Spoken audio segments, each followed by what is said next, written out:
Look at this tree here. There's a branch stuck in her ceiling. Opened the door, I thought, what in the world? And suddenly, an open-air skylight above her stairway. It's just a loud boom, almost like a bomb. Karma Anderson, yes, Karma, is raising her granddaughter in this Olympia home.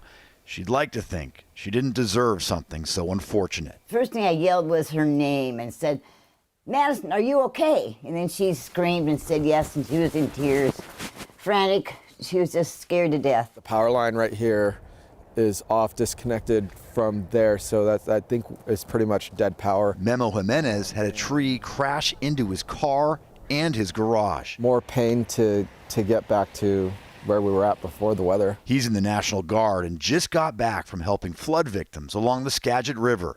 He's had enough of this weather. Actually, this last week's been pretty trying. Talk about bad luck. Dick Karn had 2 trees fall on his Olympia home.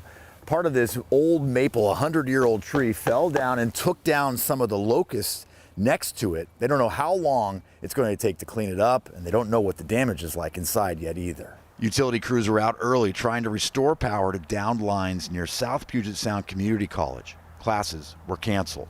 Thousands remain in the dark in Olympia after 40-mile-per-hour winds blew through overnight. I don't think it really has hit me. Everyone was okay at Karma's house. The Red Cross is now helping out. Karma hopes her luck changes as they clean up and assess the damage. It's a feeling of insecurity, I should say. Yeah, like, okay, now what do we go? What's the next step? Drew Mickelson, King 5 News.